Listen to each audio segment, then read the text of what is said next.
firstly, welcome to the exhibition, Bharat Through the Lens of Bhanu Athaiya. We're celebrating 6 decades of her art and innovation from the 40s to the 60s. Certainly one of India's creative geniuses, a modernist in her own right, a fashion designer, a costume designer, and with a passion to keep producing over 60 years. That takes a bit of doing. Princeps is proud to have archived and documented the estate. We think of ourselves more as a research platform now, and we have archived and documented many estates, but I really doubt we'll get anything with the depth and creativity and innovation as seen in the Bhanu Athaiya estate. We have more exhibitions planned. The next one actually is at the KCC on Bengal art and digital art at the same time in March. As regards Bhanu, every time we research a certain period, we find additional information and innovations that get discovered, and we hope to document those in upcoming exhibitions. We have a plan to recreate a fashion show that was held in 1958 called Trade 58, which is also part of the Calico show, and involvement with Ibrahim Al-Qazi, and Bhanu was one of the fashion designers at that show. So we plan to recreate the show digitally partly with AI, as is the norm these days, and possibly take it even global. 1958, somebody made a comment just yesterday, this was before fashion, so it gives you an idea of how avant-garde she was. This exhibition is interesting as it focuses on her upbringing, her JJ school days. There are only 3 works on canvas that are recorded made by her, and 2 of them are here for exhibit today. And I know how I had to ensure and make safe those canvases to bring them here for the exhibit. The lady in repose, in fact, is the one that she won a gold medal for at the JJ School of Art. The gold medal is also part of the exhibit. We are lucky to have many costumes. These costumes are originals made before the production process or replicas that were made to survive a shoot. So these are not recreated costumes, but they come directly from her archives as stored by her over these last 50, 60 years. We're very lucky that they have survived and they're with us. We do hope that you're able to get a sense of the depth of creativity that she had, and again, celebrating one of the finest creative geniuses of the last 60 years. We hope you have a good time, and I'll give it back to Bridge. Thank you. So without further ado, I think we should start the discussion, and I would like to first introduce our moderator, who doesn't really need any introduction, but I will say that much, that Sujata is one of the first few to actually start talking about Bhanu in her book, which talks about different costume designs. And we actually have that book here as well for anybody who wants to, have it or look at it. And I would like to give the mic to Sujata now to continue the conversation. Thank you. Thank you so much. Thank you so much. That was a great introduction. I really feel privileged to be here. I think now that I live in Dubai, the one event that gave me FOMO this year was the Bhanu Athaiya exhibition that took place in Delhi, and I missed that. So I'm really, really excited to be here. She really was a woman who broke stereotypes. Of course, we all remember her for that landmark moment when she was the first Indian woman to win an Oscar for her work in Gandhi. She was born in princely India and worked all the way through till the early 2000s. Her first film was in the 1950s, and she was actually became an accidental costume designer when an actress asked her to design for her because they just loved her work. She worked as a fashion illustrator and she worked as a fashion designer. But what is little known about her is that she was the only woman also to be part of the progressive art school of thought, which includes people like Raza and Hussein. And you must see some of her artwork that's there. It's really, it's quite incredible. The films that she worked on, I mean, I could just list them. I think there are almost 200 of them. Amrapali, one that, of course, we'll all remember forever. Waqt, the one that gave us the Sadhana Fringe. There's so many of them. And of course, there's Satyam Shivam Sundaram. And the actress who was in that film is with us today. And I can't think of another woman who has broken stereotypes the way she has. I am so privileged to have here Zeenat Aman, a fashion icon, growing up in London. She's the one who made me want to watch Indian films. She's the one I could resonate with. So may I please call on stage the one and only Zeenat Aman. Namaskar, good evening. It's my pleasure and honor to be here today to celebrate Bhanu, her legacy, and all the wonderful work that she did over the years. Over 50 years, over 100 films. Wow. And I believe you two did 15 films together. That is correct. In 16 years, we did 15 films together. And she even had a mannequin made to your size. Yes, she did. I was very busy those days, shooting 2 and 3 shifts, which was very peculiar to Hindi cinema, running from studio to studio. So it made sense for her to have a mannequin, because in one year we did about 6 films. So it just simplified things. It was a very different time. And maybe you can tell us what it was like to be a woman in the film industry when you joined in the 70s, which is more than a decade after Bhanuji joined. But what was it like to be a woman back then? I think she joined in the 50s, and I joined in the 70s, so it was 2 decades. But I never really thought about it. You know, I would just went there and did what had to be done and went along. But the one thing I do remember was that it was a very male-dominated business. There were very few women. And it was so wonderful to have somebody like Bhanuji, who was always smiling, very serene. And she managed to always bridge the gap between what the producer wanted and what the artist was comfortable with. It's incredible because she worked from directors from Guru Dutt to Raj Kapoor to Ashutosh Govardkar. I mean, the expansion is quite incredible. And of course, today, all of the good directors work with costume designers. But I know for your film, Hare Rama, Hare Krishna, you in fact did a lot of your own costumes. So what was the role of a costume designer? Would you say she really was the one who forged that path? When you speak about... I'll tell you one thing. I think artists had a lot more freedom at the time to give their input. Yes, the director always had a brief, and the designer was given that brief. But every director had his own way. And with Bhanu especially, she managed. There were a lot of times that she was given a brief that I was not comfortable with, and she would just manage to make things happen very smoothly, where I was comfortable and the producer was not dissatisfied. In Satyam, you played 2 very different women, correct?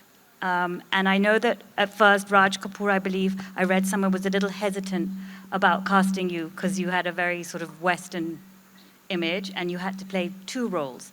Would you say that Bhanuji's costume in a way helped convince him that you could do this well? Bhanuji's costumes came later. I think, costumes do play such a great part in what you project on screen. Of course, because it's an audiovisual medium. I mean, you have to perform as an actor, but the visual always involves a costume. And I remember going to him dressed in my version of what I thought was Rupa, with the burnt face and the ghagra choli and the long braid. And he was just so happy to see my efforts that he called his wife Krishna ji, and they gave me some gold guineas. But he was, there was a photographer and a painter called J.P. Singhal, and he'd painted a lot of tribal women. And I think he gave Bhanu that as a brief. So the first things that we actually shot were just photographs. And then we proceeded to shoot 1 reel with the costumes she designed. And when his distributors saw the reel, the film was sold immediately. So yes, that was a wonderful experience. I know in one of your Instagram posts earlier this year, you mentioned all the controversies around the costumes in the film, and particularly the Apsara-inspired costume in the fantasy sequences. I think we can see it behind us. How did you Bhanu, and Bhanuji work on these? And you just look so graceful in that. Thank you, Sujata. See, this was a very definite brief from Raji to Bhanu because it was a fantasy sequence. And he wanted it as bright and as beautiful and as glamorous as it could possibly be compared to what was really happening in Rupa's real life. And Bhanu was just phenomenally creative, honestly. My concern was that I should be comfortable and nothing should look in any way crass, which... It didn't. It looks, No, I mean, we can all see how sensual it looks right here. I'm very happy to say that none of my costumes looked crass, especially something made by Bhanu. Yes, so. And how do you think you got that balance right? Because it's a very difficult balance to get right. It depends on the presentation, really. How you're filmed, how you're photographed, how you're presented, how you present yourself. And with Bhanu, there was such a delicacy in her work. There was so much research in her work. And we just kind of gelled. I loved, I mean, there was such a variety in the costumes that she did for me, whether it was Ali Baba Charlie's Chor or Shalimar or Satyam Shivam Sundaram. I mean, they were all just so different from each other. I first started working with her in Dhund, which is in 1973. And I think we did 15 films in 16 years. So that's a lot of work. And when I was writing my book, in fact, we talked about the costumes of Satyam quite a lot. And we also, of course, talked about the sari sequence. And what was very interesting was what one of the editors here had to say to me, Nandini. And she said to me that actually for her it was about the freedom of women, correct? And it kind of made women want and know that they could be free and speak about their sensuality. And I thought that was something that was really interesting and a very... Did you know that you were breaking stereotypes? Did you know that you were giving women some sort of freedom when you were just being you? It wasn't planned, that's for sure. I was just being me.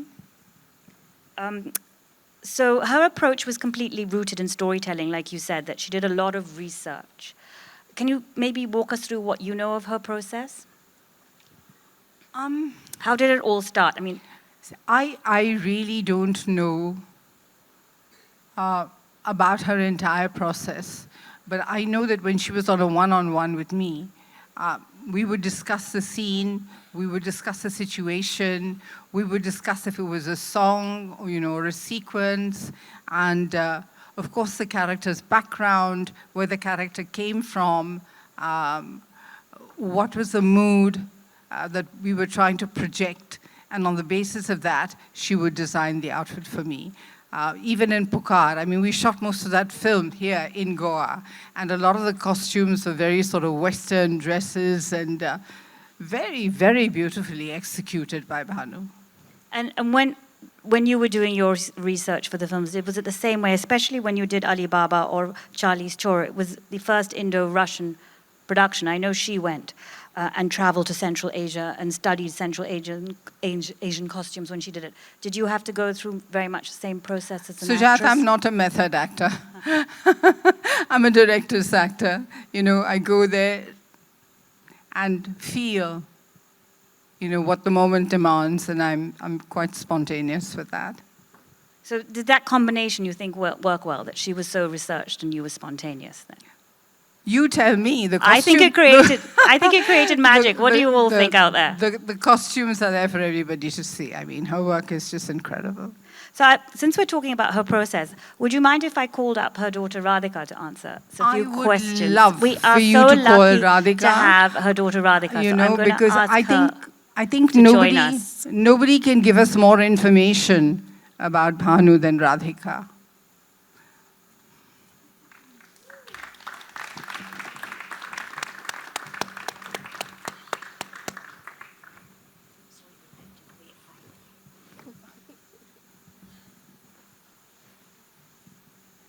So, hi, I'm just going to, this is Radhika, Banuji's daughter, and just a veritable fountain of knowledge. If you get to speak to her tonight, I suggest you ask her any questions you want.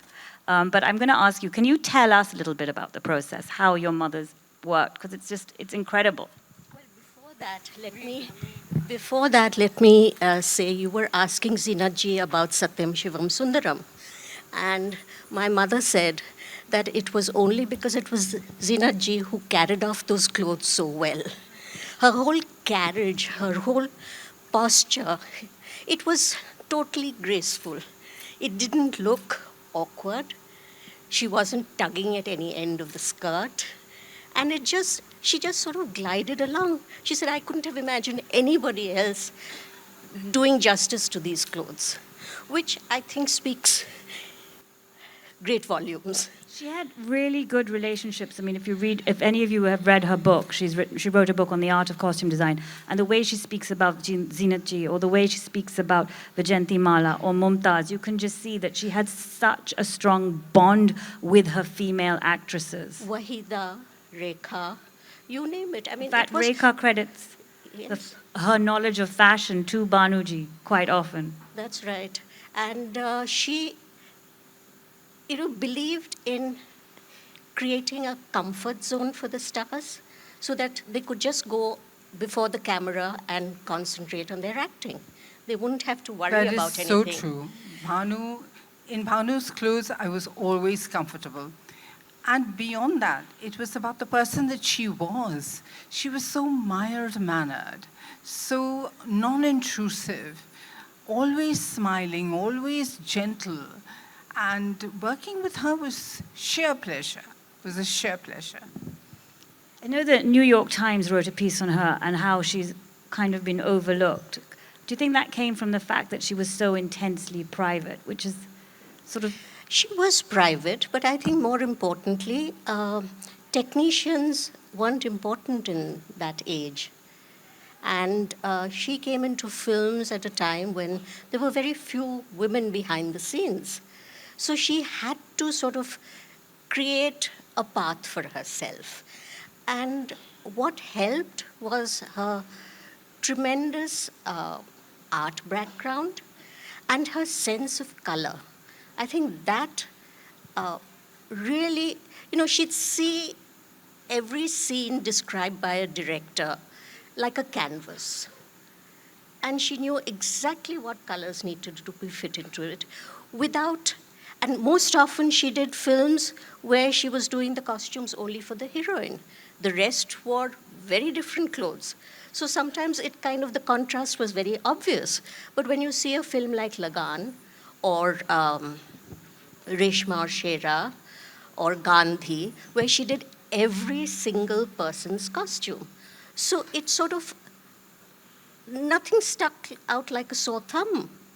It was all very natural, and nobody came out as a star. They came out as a character, which is very important. I know when I look at the costumes, there were a lot of whites that she put you in, and a lot of orange and red, sort of on the other spectrum. It really varied. It varied according to the demand of the scene. Radhika, tell them about her block printing. Yes, how she put that, how she did that way before any of the Western designers. Tell them about the zip-on saris and all of that. In fact, Zeenat ji's movie Pukar, which was about the Goa freedom struggle. So her costumes had color blocking, and it was the first time it was used in Indian films. Before that, Yves Saint Laurent had used it in the 60s. But for films, this was the first time. It was really based on Mondrian's paintings. So it was called the Mondrian effect, the Mondrian dress, which had very bold colors, which was normally red, yellow, and with black stripes. Yeah. But she did her own tweak on that. I keep referring to them as Bhanuisms because it's something that only she could think from the top of her head. There's a blue dress that Zeenat ji is wearing, which has a yellow band and an orange and white across. And it is a stunning dress. It is, Her silhouettes were magnificent.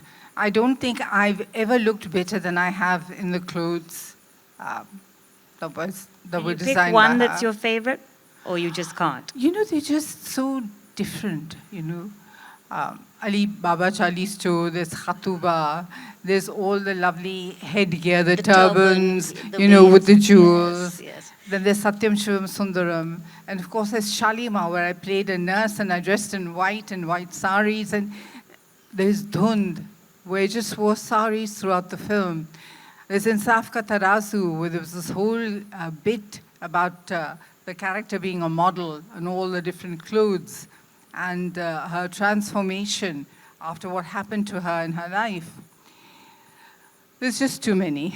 I believe your love for the sari is being rekindled with your new film that you're doing, Bun Tiki, right?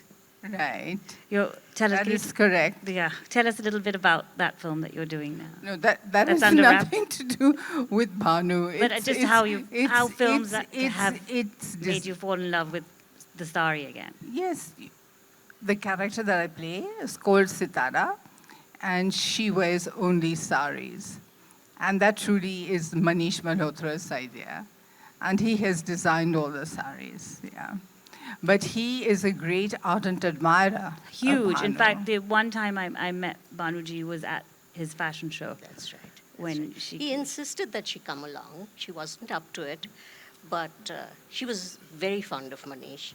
So she went along. And in fact, he has a lot of her Eve's Weekly illustrations He has, that I she think, had a done. whole wall. Yep, he has them all. And they were like done way back in 52, and those dresses you can see today. In fact, one of the dresses that Zeenat ji was wearing in Pukar had asymmetrical dress. Today, people are wearing skirts and dresses which are asymmetrical, and that was very much there. Well, I think the concept sari, which is so huge now, is obviously credited all the way back to Banuji's work. And then I remember saying that in Alibaba Chali's Chor, you had a lot of veils and turbans, and you made excellent use of that. It wasn't just a piece of clothing. She said Zeenat ji used it, whether it was to cover her full face or she'd have it round her hand. It was always, you did something with it. It was like a prop that she used. So to think about how you're going to use it while you're shooting. I read an interview of Mumtaz where she talked about Admi or Insan, and she said how she was finding it difficult to flirt. And so Banuji gave her a scarf, and she used that as a prop, and that helped her sort of be able to flirt a little extra on the camera. I thought that was quite interesting, that sort of her intuitiveness of that. I think, of course, everyone here will remember Gandhiji as the film, and you must all go see her acceptance speech, which she makes when she wins the award. She talks about her love of India, but it's also Won the Oscar. Oscar, sorry, yeah. She also speaks about her love of India, and she also speaks. It's a very short acceptance speech. I think there's something about her humility, wouldn't you say, that's so special? She was just so gentle in her entire projection, and her talent was incomparable. And in spite of that great talent, she was, I think, one of the gentlest people I've ever met. That's incredible to hear, because you sort of normally hear trailblazing women are quite strong, but she sounds like she was she was strong, very strong. yeah. She was very strong. But she always believed that her work would speak for itself. So she had no, there was no doubt in her mind that with the amount of research and following the director's directives, she would create something that would live on way beyond her. So I think that has happened. Unfortunately, she didn't. She wanted to work on a get second that book, much, correct? Yes. She didn't get that much recognition during her lifetime. But then those days there was no social media. Today it's so much easier. Things, and she rarely gave interviews. So it was only after Oscar that suddenly people realized that there was somebody like her around. No, we knew before the stars knew. Oscar. The I think stars people knew. in the film world yes, knew, we but I worked with her. We saw her work firsthand. We saw how brilliant and talented she was, so we knew. So when she got the Oscar, we just felt that, it was very well deserved. Yeah, like Simiji, she said that, as my mother says, she wouldn't have got Gandhi unless Simiji, she literally came running to my mother's house to tell her that somebody was looking for a costume designer. And my mother never believed in mobile phones, and she was like that. So she said, you better contact, Dolly's coming to see you, you better tell her. So my mother said, okay, I don't think I'll be able to do justice to somebody who was really recent history, someone so close. And there was so much material that was available on him. So you can't really make a mistake there. And when you're, for instance, doing Gandhiji's funeral scene with 3 lakh people, she dressed 3 lakh people for that famous funeral scene. I mean, you had people from various communities, and she tied all their dhotis and their turbans herself. She used to tie about 1,500 every 2 hours. Did she have many assistants, or No. she didn't? Well, not when she made the dresses, but at the Ashoka Hotel where they dressed people up, there she had a team who got the things together. But tying the dhotis, it had to be correct because a Bori person would wear a dhoti differently from a Maharashtrian farmer or from a Bengali zamindar. So it had to be right. You told me one very interesting detail about the sari in Gandhi, and that just shows to me how meticulous there was the embroidered M on it. That's right. That's Do you want right. to share that story with the When audience? Gandhiji lands in Mumbai, he wears the Kathiawadi dress, and his wife wears a white sari embroidered with M all over. Kasturba ji had done it herself, so my mother recreated that sari so that it would look, she was a very proud wife of Mohandas Karamchand Gandhi, and she thought that was the best way to show how much respect she had for him. Because we all know Banerjee eventually returned the Oscar. Yes, yes. Do you want to tell us a little bit about that and why she decided to do that? Because it tells you a lot about her as a woman. It was because Rabindranath's Nobel Prize got stolen, and from a place like Shantiniketan, where these things don't happen. So she was just shattered. She said, I cannot. She used to keep the Oscar in her workshop with one little lock on that door. But after this happened, she took the Oscar up to her room and she said, I'm not keeping it down in the workshop because it'll get stolen and it has to go back to the Academy. By then, of course, she had gone to LA. There was an occasion where all the women costume designers were felicitated together and there was this huge group photo taken. So a lot of them told her that they had returned their Oscars to the Academy to be preserved. So they had created that corner, and my mother gave a lot of her work related to Gandhi to the Academy. So it's there with the Oscar. We have to go there to see it. It makes sense, that it goes back to the right place and it's looked after well. Now that you're working in films again, Zeenat, can you see Banerjee's influence today, or even when you watch films today?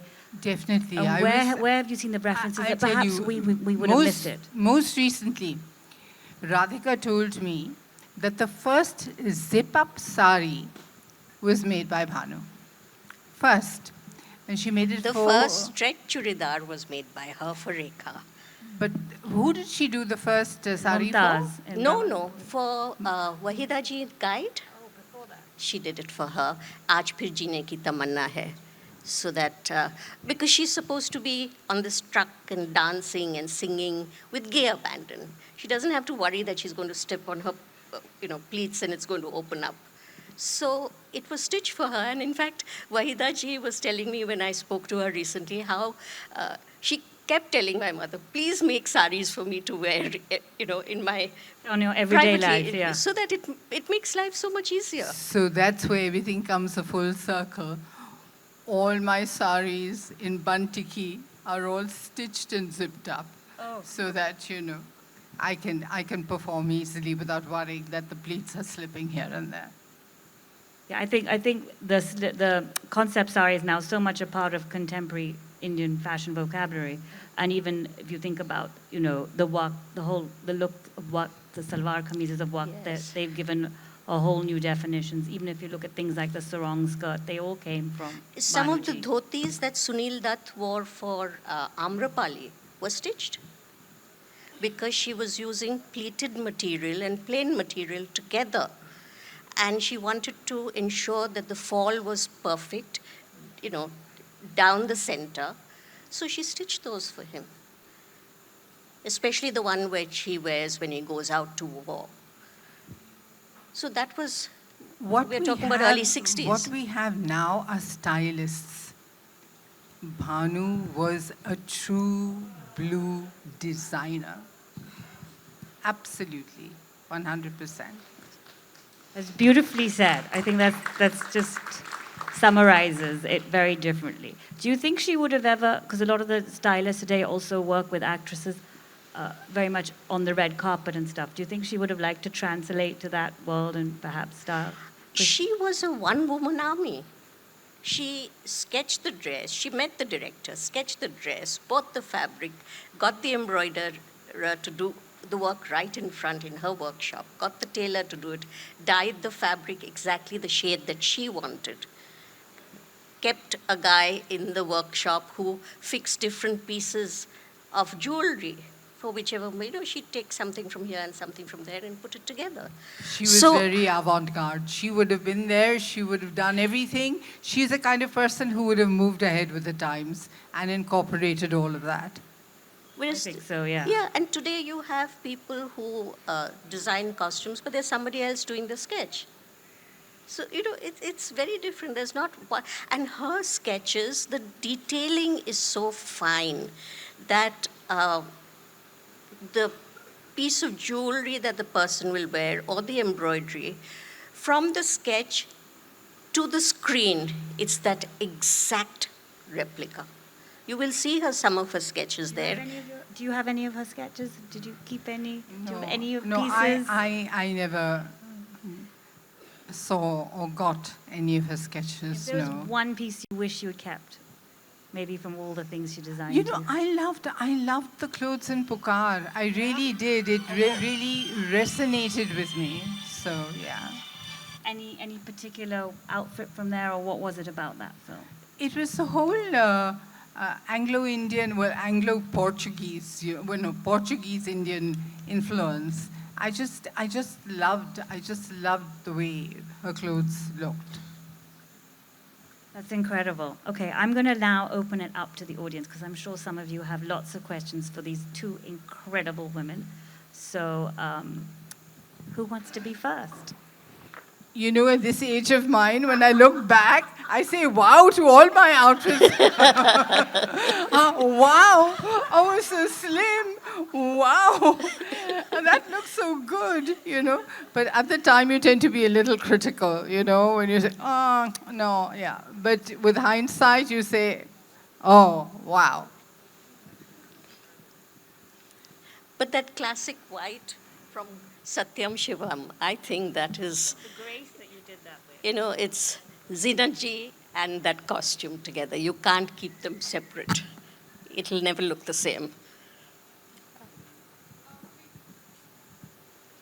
Hi, I have a question for Radhika. Yeah. Radhika, hi, my name is Kimmy. Hi. Yeah. I actually had the good fortune of interviewing your mother. Okay. Sometime between 2004 to 2008. It escapes me now. This was before the pre-digital age and everything. And I remember having the most amazing conversation with her.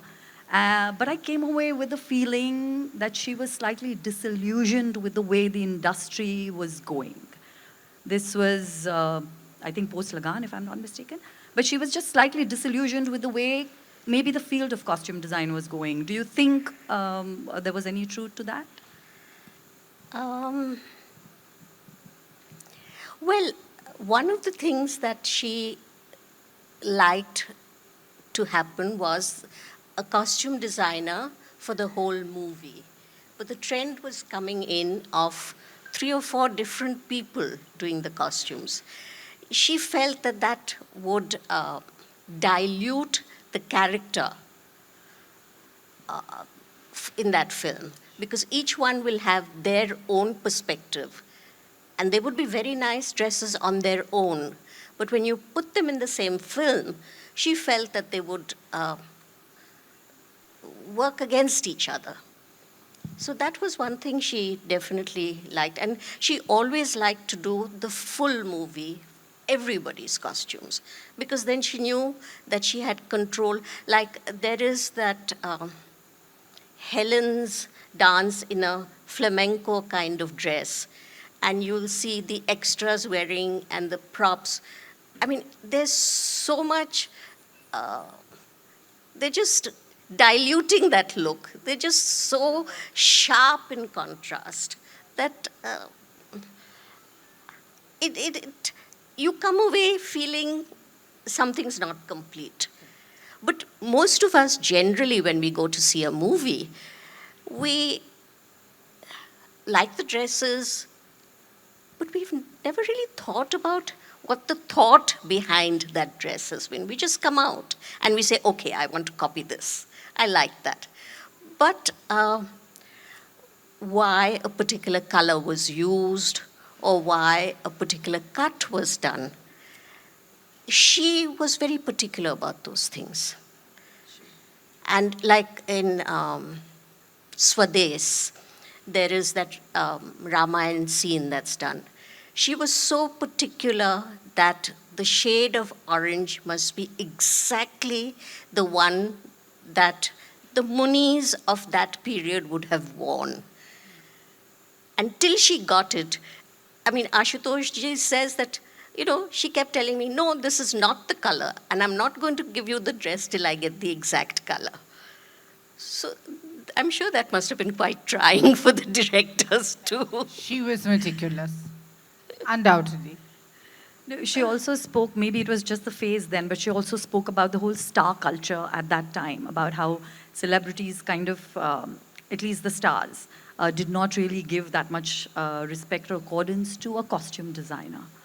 Maybe that was during that phase, but she did speak about how earlier actresses were more, willing to cooperate, look at the vision of the costume designer. But there was a phase when the celebrity thought they were much bigger than the people who were dressing them up. Well, with time, things change. The image of the star will become bigger. I'll give you a small example. During my growing years, all these stars have come to the house because that's where the work used to happen. And there was a trial room there. And they used to walk through the gate, maybe wearing dark glasses. Nobody even bothered.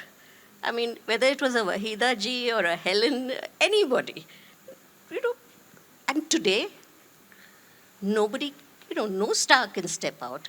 I mean, Zeenat ji would get sort of bombarded from all sides if she was in a really public event. So things were so different then, that culture was very different. And now because of social media, everybody is, I think that's their only oasis, to see what the star is doing, They seem to have, it seems to have overtaken everybody's life. And everybody becomes more interested in what the star is doing in their private life rather than their acting. But that's the way it is. I had a question for Zeenat ji. I attended a recent exhibition in the Victoria and Albert Museum on costumes, designs and movies. And I noticed that 99% of the costumes were loaned by the actors or the actresses to that exhibition. So I was just wondering if ever in her career she had the chance to keep some of her costumes, whether from Bhanu or from other designers. Unfortunately not. The only thing two items I possess from the 70s. One is a hat and one is a belt, because the costumes normally belonged to the producer. And they kept the costumes. And most producers tended, after a couple of films, to give them to the performers who were in the background. You know? Extras So would the wear them. extras or the junior artists or whatever you'd like to call them. Yeah. So that's where the costumes of the lead stars eventually ended up. And they were used and reused. And we never really got to keep any of them.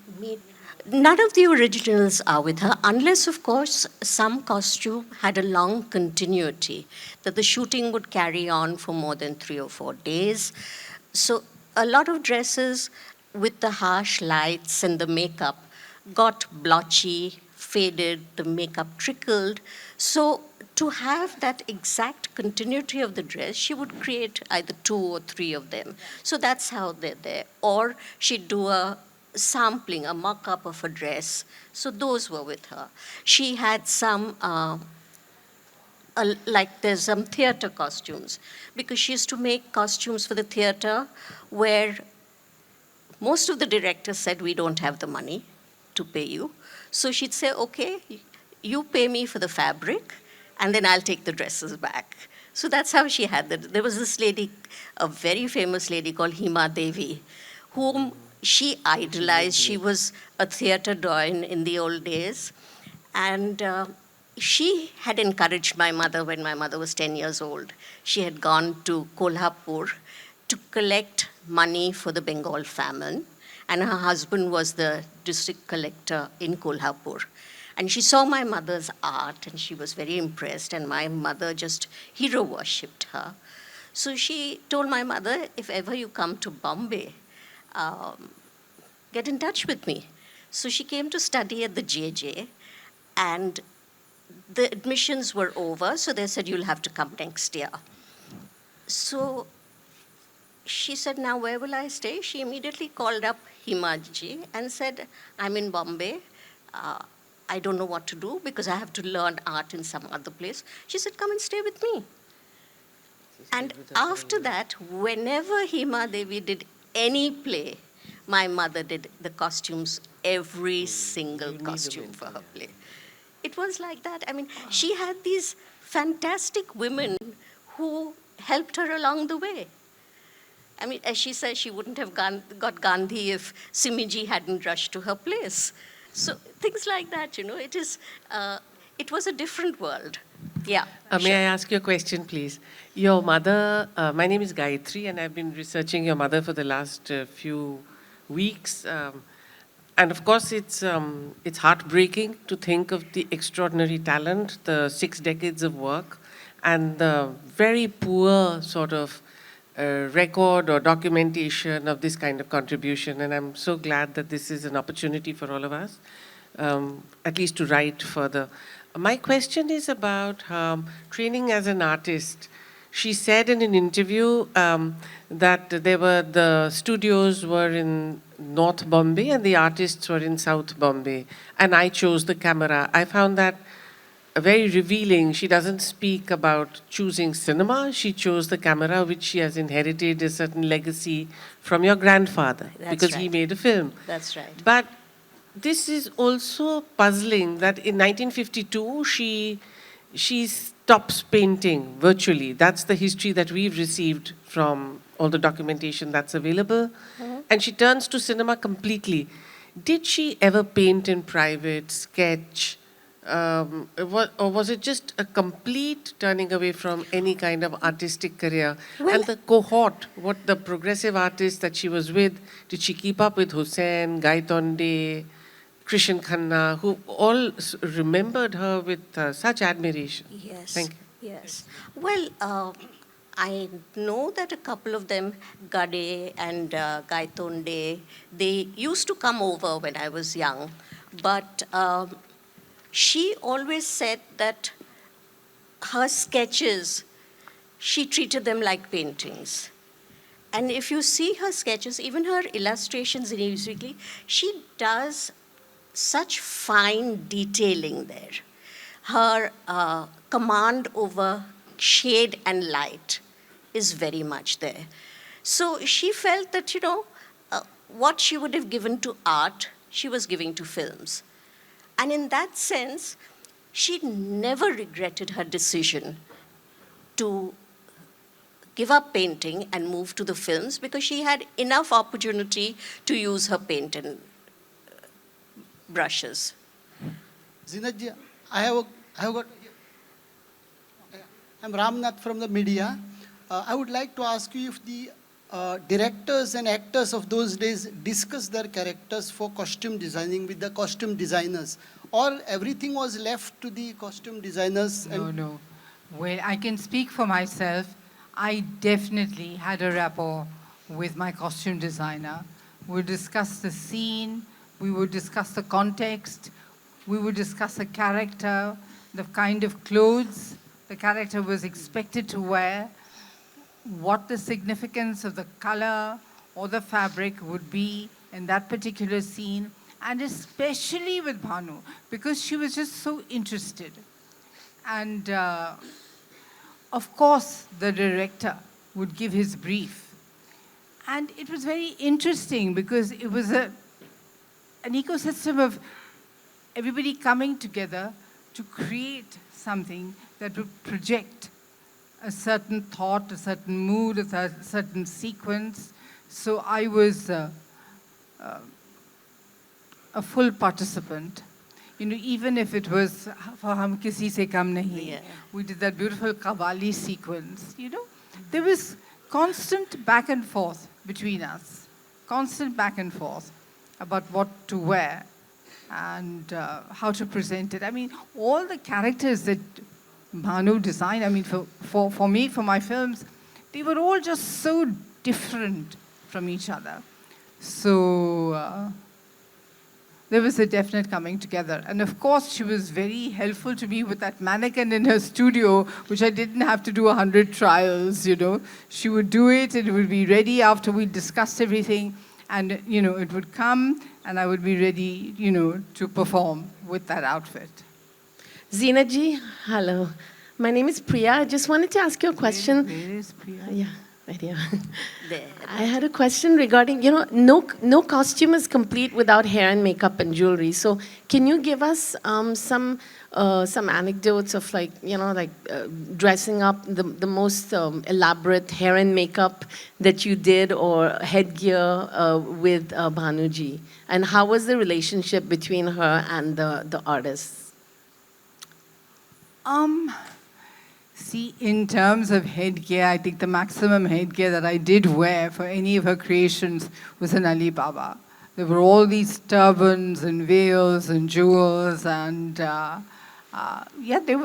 all came from her, truly. She did all the accessories, whether it was shoes and bags, hair. She paid attention to the whole look. And also, like in Amrapali, for instance, she was very particular about how Vajantimala would do her hair, because it had to have a particular look, which she believed, which she got inspiration from Ajanta and Ellora. Nice. Hi, can you hear me? My name is Namrita. This question is for Ms. Aman. I think more than any other movie star that I've watched in the last several decades, costume has played the biggest role in your career. Before you, an actress was always like the goody girl. She was a good girl. She was a Sati Savitri. And I think with you, she was allowed to be sexy, and she was allowed to be, to sort of own her, own the moment. She was modern. Now I feel, and thanks to you, that actresses who cannot be sexy are not considered to be star material, and especially like Deepika. Like the turning point for her was when she became very sexy with Cocktail, and she acknowledges that, how she was trying to get a sexy image and couldn't sort of get it. She didn't crack it until Cocktail. So I think everyone sort of holds you up to that, bringing about that sort of paradigm shift in the Hindi movies.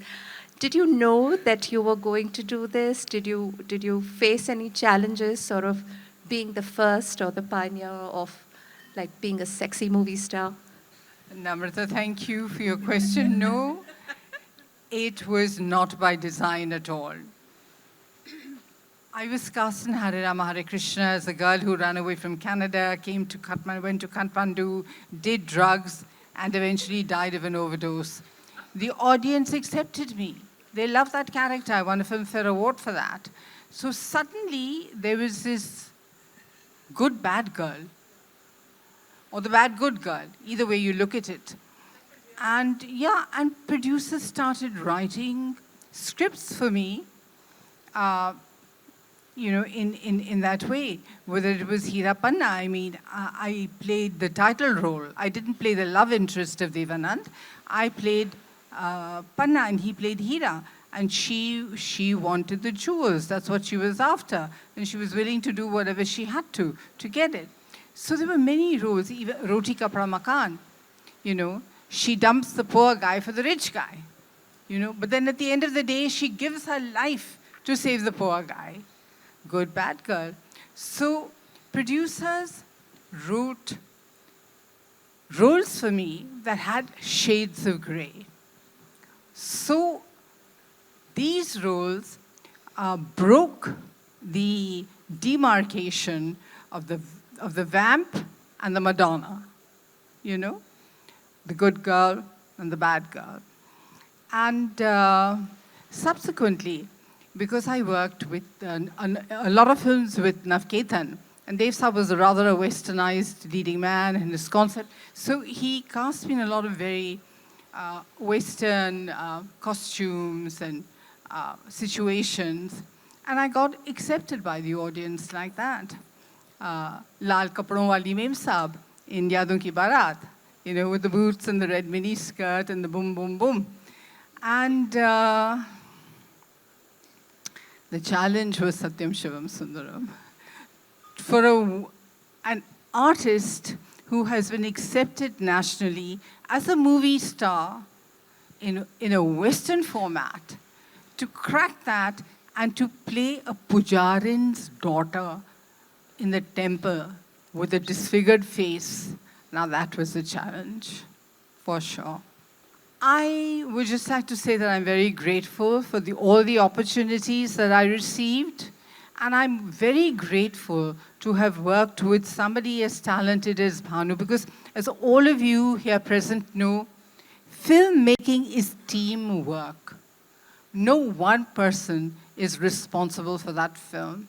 It's everybody who comes together, whether it's the DOP, the assistants, the gaffers, the lightmen, the actors, the writer, the director, the designers. They all collaborate to create the mood, to create the nuances, to create the effect. So I would just like to say that I'm very, very grateful for all the opportunities that I had. Yeah, thank you. Actually, in connection with this, I would like to say something that my mother would always say, that she was very lucky to dress Zeenat Aman, because Zeenat Aman was the first person in Hindi films who could carry Western wear perfectly. She had the grace, she had the carriage, which whether maybe her modeling career helped, maybe her beautiful long legs helped, everything added to it. And my mother said that gave her the liberty to play with a lot of different clothes, because earlier also she had made clothes for sexy women, whether it was Nadira and Shri 420. But they were all very Indianized Western, not Western. Even Mumtaz. It was always a very, because of the personality of the actor also, that makes a difference. I mean, you put, like in Satyam Shivam, my mother said that I never would have imagined that I could have created something with such little fabric and it would look so stunning. So that, is, it's obviously someone who wore it who did it. I think we'll take one last question. There's more. Hi, I'm Harsharan. I have a question for Radhika ma'am. Yeah.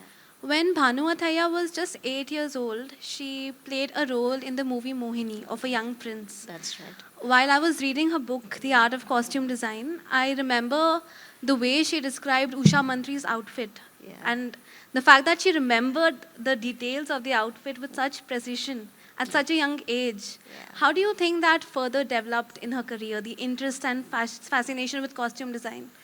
She had a fantastic power of observation. Whatever she saw remained framed in her brain.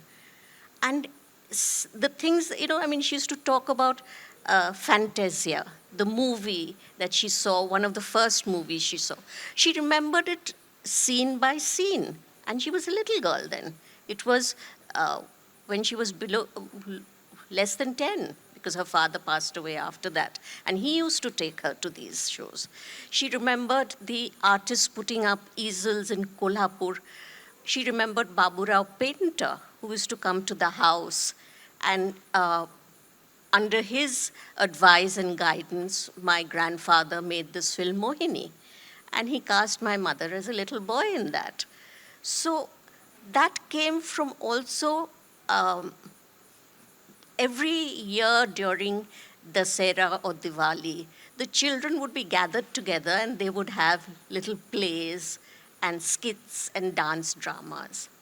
So one of them that was done was so good, it was so appreciated that HMV said, we will take these little kids to Belgaum and we will shoot them and have a performance there.